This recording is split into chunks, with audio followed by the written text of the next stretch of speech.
안녕하십니까. 매일 아침 조간신문의 주기사를 딱딱 풀어서 해석해드리는 조간딱풀 2월 19일 금요일에 인사드립니다.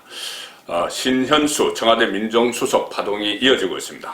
검찰 간부 인사에서 배제당했죠. 배제당하고 특히 윤석열 검찰총장이 박범계 법무부 장관에게 요구한 대로 세 가지를 요구를 했죠. 윤석열이 박범계에게 세 가지를 요구를 했는데 그 중에서 가장 핵심적인 것, 이성윤 서울중앙지검장을 인사이동시켜달라. 지금 이성윤 서울중앙지검장은 자기 검찰총장으로 아주 유력합니다. 유력한데 서울중앙지검장에 앉아서 살아있는 권력수사, 윤석열 검찰총장이 지휘하는 살아있는 권력수사를 중간에서 차단을 하는 그런 행태를 보이고 있기 때문에 이성윤 교체를 윤석열이 요구를 했고 신현수 민정수석도 거기에 동의를 했습니다. 그런데 그것이 묵살당하면서 검찰 간부 인사 논의에서 배제됐죠. 그리고 조만간 다음 주쯤 있을 중간 간부 인사에서도 배제될 가능성이 높습니다. 그 상황에서 현재 신현수 민정수석은 업무 보이콧을 했죠. 이틀 휴가를 내고 출근을 하지 않고 있습니다. 그래서 동아일보 일면톡 보시면은 휴가 내고 사퇴 수순받는 신현수. 자, 청와대는 계속 설득을 하고 있다고 하는데, 자, 이 정도 휴가 이렇게 다 언론에 알려진 상황에서 휴가까지 내고 몇 번 사표를 제출했다. 이것이 다 보도가 됐는데 다시 슬그머니 복귀하기는 상당히 힘들겠죠. 그리고 신윤수 민정수석의 캐릭터에도 그것은 맞지 않다고 그거를 아는 사람들은 이야기합니다. 어제 출근을 했는데 유영민 비서실장이 민정수석실로 찾아가서 면담까지 했습니다. 그래서 사표를 철회하라 이렇게 설득을 했는데도 끝내 사퇴하겠다. 그 뜻을 굽히지 않았다. 이 보도가 나오고 있고 인사 갈등을 벌였던 박범계 법무부 장관은 어제 국회에서 기자들과 만나서 앞으로 더 소통하겠다. 이런 이야기는 했지만 그것이 진실성이 있는지는 두고 봐야 됩니다. 그리고 신현수 수석이 업무에 복귀할지는 미지수고 청와대 관계자가 이렇게 이야기를 했습니다. 이미 문재인 대통령이 몇 차례 사의를 반려했는데도 사의를 철회하지 않은 만큼 본인이 고집을 꺾지 않겠다는 것 아니겠느냐. 자, 청와대에서도 그렇게 내다보고 있습니다. 그리고 신현수 수석의 가족들이 동아일보 기자를 만났는데 집에 와서도 사직한다는 얘기를 그 전에 다 했다. 자, 이렇게 됐으니 다시 그것을 철회할 가능성은 상당히 낮다고 봅니다. 그래서 중앙일보 3면을 보시면은 휴가 떠난 신현수 사이 굳힌 듯 박범계는 뒤늦게 만날 용의가 있다 했지만 만나더라도 어제 비서실장을 만나서도 사의 표명을 철회할 생각이 없다고 이야기를 했기 때문에 계속 사표를 내고 출근을 하지 않을 것 같은데 윤석열과 인사협의를 해온 신현수 수석이 이광철, 조국 라인, 이광철 민정수석실 밑에 있는 민정비서관이죠. 이광철, 조국 맨인데 이광철이 올린 한 쪽짜리 인사안 이것을 문재인 대통령이 재가를 하자 사퇴를 결심한 것이다. 그러니까 문재인과 이광철이 직거래를 했다는 이야기죠. 중간에 민정수석 패싱하고 이렇게 되면 박범계도 사실상 패싱 당했다고 봐야 되겠죠. 조국 쪽에서 아마 이 인사의 입김을 행사한 그런 흔적들이 나오고 있습니다. 그래서 여권에서는 벌써부터 청와대 이제 후임을 찾고 있는 것 같아. 이렇게 이야기하고 어차피 돌아오지 않을 테니까 이 상황에서 여권 안에서 미스터 쓴소리로 통하죠. 유인태 노무현 정부 때 정무수석을 했고 얼마 전에 국회 사무총장을 했죠. 유인태 전 의원이 동아일보 통화에서 이렇게 이야기했습니다.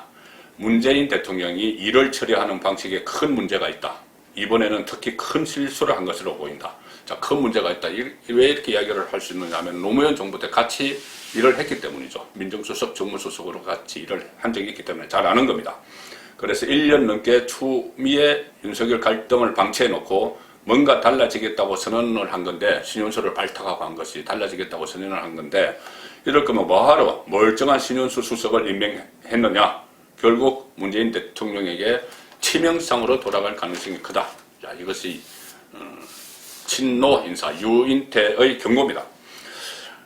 신현수를 패싱한 검찰 인사, 이제 검사장급 인사에서 완전히 패싱을 했고 이번에는 검찰 중간 간부 인사가 기다리고 있습니다. 그리고 또 법원 인사도 있는데 문재인 정부 말기에 마지막 쪽 인사가 있는 것 같은데 그런데 이 검찰 중간 간부 인사뿐이 아니고 법원 인사에서도 지금 김명수 대법원장 논란이 되고 있죠. 정권의 하수인을 스스로 실토한 그런 녹음 테이프가 공개가 됐습니다. 그런데 법원 인사에서도 검찰 인사와 마찬가지로 문재인 정권 입맛에 맞는 사람들이 전진 배치될 것 같아. 자, 조선일보가 단독으로 취재해서 그 내용을 보도를 했습니다. 일면 보시면은 검찰과 법원 또 대놓고 정권 방탄 인사. 자, 정권을 막는 인사. 이성윤을 방탄 검사라고 이야기를 하죠. 정권의 방어막, 보호막, 보호하는 방탄. 이번에 법원에서도 그런 인사 조짐이 있는데 간단하게 보시면 이겁니다. 검찰은 지금 중간 간부 인사도 친정권 임은정 대검 감찰과장, 대검 감찰과의 연구위원인가 그렇죠. 그런데 임은정 검사를 대검 감찰과장으로 승진하는 것이 유력하고 또 임은정 검사는 계속 현 정부에 대해서 우호적인 그런 글들을 막 올려왔던 검사죠. 그 다음에 이 반면에 변필건 서울중앙지검 형사 1부장이 교체로 가닥이 잡혔다고 합니다. 자, 변필건 형사 1부장은 최근에 이 채널A 사건과 관련해서 한동훈 검사장을 무혐의 처분해야 된다. 이런 의견을 수차례 올리고 보고서도 200쪽짜리인가 보고서도 써서 이성윤 서울중앙지검장에 올렸는데 이성윤 서울중앙지검장이 묵살을 했죠. 그래서 찾아가서 항명사태를 벌인 이성윤에게 항명을 한 그 변필건 중앙지검 형사 1부장은 또 다른 데로 내쫓는다고 합니다. 자, 이 계속 이런 자천 인사, 이 살해는 권력 수사를 막는 그런 인사가 계속되고 있는데, 자, 윤석열 총장의 반발로 이렇게 되면은 이성윤 중앙지검 체제를 끌고 가겠다는 건데, 그러면은 윤석열 총장의 반발로 청와대와 검찰 간의 갈등이 재현될 가능성이 제기됐다. 자, 윤석열 앞으로 어떻게 할지 제가 조금 후에 다시 말씀을 드리겠습니다. 김명수 대법원장에 대해서도 방탄용 코드 인사 비판이 나오는데, 김미리 부장판사 아실 겁니다. 그 조국 재판, 울산시장 선거 불법 개입 혐의 그 재판을 미루고 있는 검사죠. 김미리 부장판사는 여러 사건 재판에서 여권 피고인들에게 경도됐다는 비판을 받아왔다. 그리고 윤종섭 부장판사도 임종원 전 법원 행정처 차장 재판에서 김명수 대법원장의 사법적폐청산 이것을 뒷받침하는 그런 재판 진행을 해왔는데, 이 두 사람이 인사를 해야 되는 2년, 3년 이런 시기가 있는데 그 시기가 다 지났는데도 그 자리에 그대로 놔두고 있다는 겁니다. 문재인 정권을 향한 재판에서 유리하게 하도록 그 인사를 하지 않고 그 부장판사들은 그대로 놔두고 이 문재인 정권을 수사를 하면서 그 한동훈 수사가 잘못했다고 이야기하는 그 부장검사는 자천을 시키는, 다른 곳으로 빼내는, 자, 그런 인사가 벌어지고 있다는 겁니다. 그 조선일보 3면 보시면은 이성윤에 맞선 변필건 중앙지검 형사 1부장 딱 찍어서 핀셋 교체 딱 찍어내서 여러 중간 간부 인사들이 있는데 하필 그 한동훈 무혐의 주장하는 부장검사만 딱 찍어내서 핀셋 인사를 하고 있다. 여전히 인사권을 가지고 농단을 하는 그런 상황입니다. 신현수는 박 장관 볼 일 없다 해서 휴가를 가버렸고, 다음 주에 검찰과 차장, 부장급 인사가 있는데 이것이 방탄의 완결판이 될 것 같아. 조선일보가 그렇게 분석합니다. 한동훈 감찰 주장했던 임은정에게는 감찰 권한을 아예 줬다. 임은정이 감찰 권한을 한동훈 감찰해야 된다 주장했는데 아예 연구위원회에서 감찰 과장으로 발령 내면서 감찰해봐. 한동훈 감찰해봐. 이렇게 된 거죠. 그래서 코드 감찰 의도가 있다. 그리고 이성윤 사퇴 요구했던 김욱준 1차장 검사 후임에도 친이성윤 검사가 내정됐다. 작년 윤석열 징계 국면에서 이성윤 지검장 용퇴를 요구하며 사표를 제출을 했었죠. 김욱준 전 1차장 검사의 후임에 이성윤 지검장의 입맛에 맞는 중간 간부가 배치되는 것으로 알려졌다. 자, 갈수록 태산입니다. 상황이 이렇게 됐는데, 이 진작 당사자, 이 신현수 파동의 당사자 두 사람이 또 따로 있죠. 문재인 그리고 윤석열입니다. 그런데 문재인, 윤석열 두 사람 다 지금 침묵을 하고 있습니다. 닮은 듯 좀 다른 침묵인데, 먼저 문재인의 침묵부터 보도록 보시죠. 세계일보 3면 보시면은 이번에도 침묵, 이번에도 또 침묵 무대에 들어갔다. 선택적으로 노발대발하고 선택적으로 침묵을 하고, 자, 이 상황입니다. 이렇게 본인이 참모, 핵심 참모, 민정수석이 이렇게 사표를 내고 막 하는데도 계속 입을 꾹 다물고 있습니다. 추윤 사태 당시에도 침묵하다가 자충수를 떴는데 이번에도 그러고 있다. 당시에도 문 대통령은 추미애 장관과 윤석열 총장의 갈등 1년 반 동안 그렇게 시끄러웠는데도 거의 방치를 했습니다. 방치를 하고 나중에 수습하느라고 했는데 다시 이것이 좀 사달이 난 것이죠. 그래서 이번 사안도 문재인 대통령이 침묵이 길어질수록 파장은 또 커질 수밖에 없는 그런 상황인데도 침묵을 하고 있고, 문재인 대통령 이번 사태뿐이 아니죠. 지금 월성 원전 본인의 말 한마디에 시작된 그런 경제성 조작 의혹 사건, 또 본인의 말 한마디에 김학의 불법 출국 금지됐는데 그것도 거기에 대해서도 말 한마디도 없습니다. 조국 사태 때도 여러 차례 말할 기회가 있었는데 겨우 한다는 말이 조국에게 마음의 빚이 있다 이런 말을 해서 국민들의 분통을 터뜨리게 하는 그런 일이 있었죠. 중앙일보는 인터넷판에서 이 민정수석 항명 박근혜 사과하라던 문재인은 자신의 민정수석인 신현수 사태는 침묵하고 있다. 자, 이런 인터넷판 보도입니다. 과거에 박근혜 정부 시절에 김영한 민정수석 기억하실 겁니다. 김영한 민정수석이 국회에 나가라는 그런 지시에 대해서 김기춘 대통령 비서실장이 지시를 했는데, 민정수석은 국회에 나가는 게 아니다 그렇게 해서 그 출석 요구를 거부하고 사표를 제출하는 일이 있었죠. 그때 당시에 새정치민주연합 당권주자였던 문재인이 한 말은 이겁니다. 대통령 비서실 기강이 정상적인 상태가 아니다. 박근혜 대통령도 국민들 앞에서 사과할 필요가 있다. 이렇게 이야기를 했습니다. 박근혜의 핵심 측근인 참모인 민정수석이 항명 사태를 벌이고 있는데 왜 아무 말도 안 하느냐. 사과하라. 이렇게 했는데 지금은 본인의 핵심 참모, 본인이 발탁한 민정수석이 사표를 내고 휴가를 떠나버리고 이런 상황에서 그것도 원인이 본인에게서 비롯됐는데 지금 아무 말도 하지 않고 있는 겁니다. 심지어 진보 언론이죠. 한겨레조차도 일면에서 그 문제를 지적을 하고 있습니다. 어그러진 포용의 수, 그전에 포용한다고 어쩌고저쩌고 했는데, 그런데 어그러져 버리고 문 대통령은 깊은 내상을 입었다. 일단 신현수가 사표를 낸 것을 시간을 벌었다고 보네요. 시간을 벌었지만 어그러져 버렸다. 그래서 유인태 전 의원이 했던 말처럼 깊은 내상을 입었다. 같은 시각입니다. 그래서 집권 말기에 국정 운영에 부담이 불가피하다. 한 가지 확실한 것은 문재인 대통령이 연초에 잡았던 민생에 집중하겠다, 임기 말에 그런 것이 다 흐트러지는 상황을 피할 수 없게 됐다. 한겨레가 그렇게 분석을 합니다. 그리고 신현수 수석은 노무현 정부 시절 청와대에 근무하며 문재인 대통령과 친분을 맺은 뒤 두 번의 대선 때 법률 지원력으로 문 대통령의 당선을 도왔던 사람이기도 하고 그런 사람인데 또 국정원 기조실장까지 시킨 사람인데 청와대에 들어가서 2달도 안 돼서 그 실태를 보고 사표를 던지는 그런 일이 벌어졌다. 문 대통령의 리더십과 신뢰도 역시 적잖은 손상을 입었다. 자, 한겨레 신문도 그렇게 분석을 하고 있습니다. 또 한 사람 침묵하고 있는 사람 있죠. 윤석열 검찰총장입니다. 박범계 법무부 장관과 마치 검사장 간부 인사 때 서로 협의하는 모습을 연출을 하고 서로 소파에 앉아서 이야기하는 모습을 연출을 하고 했지만은 본인이 요구한 3가지 전부 묵살당했죠. 이성윤 자리 이동, 또 한동훈 복귀, 또 추미애 사단으로 둘러싸인 대검 간부들 인사 이동 다 묵살을 당했는데 침묵을 하고 있습니다.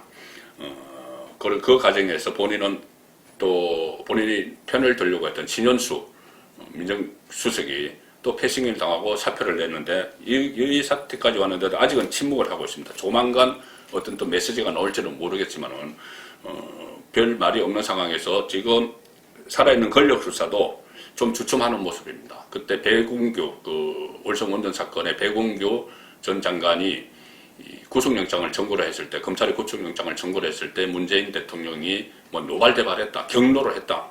그래서 인사를 빨리 1월에 갑자기 했다 이런 말이 나왔는데 그 직후에 구속영장이 기각이 됐죠. 기각이 됐는데 그 이후에 다시 별다른 수사 소식이 잘 안 들리고 있습니다. 그래서 윤석열이 좀 의기소침한 것 아니냐 그런 말도 나오고 있죠. 실제로 여러 가지 그 청와대를 향한 의혹들은 계속 쏟아지는데 과연 어디까지 수사를 할지 그것이 좀 불투명합니다. 한국일보 일면톱 보시면은 검찰이 김학의 출국 금지에 청와대 이광철이 개입한 혐의를 확인했다.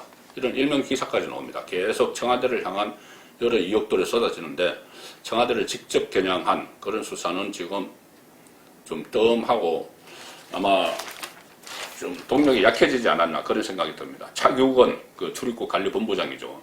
김학의 검색대를 통과했다. 김학의가 출국장 검색대를 통과했다. 이 보고를 김호수 당시 법무부 차관, 이용구 법무부 뭐 실장이었죠. 그 다음에 이광철 청와대 이광철 민정비서관을 통해서 실제로 행동을 한 이규원 검사에게 출국 금지시키라 이렇게 하달을 했다고 합니다. 그래서 이 과정에서 청와대가 직접 개입한 그런 혐의들이 발견됐는데 윤석열 검찰총장이 정말 어디까지 수사를 할지 또 어떤 좀 메시지를 내놓을지 그것이 관건인데 지금은 그렇게 하지 않고 있습니다. 그래서 그 사이에 대권주자 윤석열의 윤석열의 지위가 크게 위축이 되고 있죠. 최근에 지지율이 계속 떨어지는데 오늘 아침에 한 조사가 발표가 됐습니다. 4개 여론조사 기관이 같이 조사를 했는데 다음 대권 적합도 조사에서 이재명 27%, 이낙연 12%, 윤석열은 다시 한 자릿수 8%가 나왔습니다. 인터넷 판 기사입니다. 그래서 격차 벌리는 이재명, 반등 힘겨운 이낙연, 윤석열까지 반등이 힘들어졌다. 그리고 이 4개 언론사 여론조사 결과를 보면은 하나 의미 있는 조사가 있습니다. 윤석열이 주춤하는 사이에 국민의힘 다른 잠룡들이 서서히 존재감을 나타내고 있는 그런 그 상황이 보입니다. 안철수 그 국민의당 대표는 지금 서울시장 선거에 출마해 있죠. 그래서 어제 금태섭과 토론회 할 때 다음 대선에는 안 나오겠다고 분명히 이야기를 했습니다. 분명히 이야기를 했는데 어제 그 조사에서 보수 진영의 범야권 후보만 대상으로 조사를 따로 했습니다. 조사를 따로 하니 1위는 윤석열입니다. 그전 같은데 윤석열인데 그전에는 보수 진영에서 하면은 윤석열 총장 지지율이 거의 30% 이상도 막 나오고 있죠.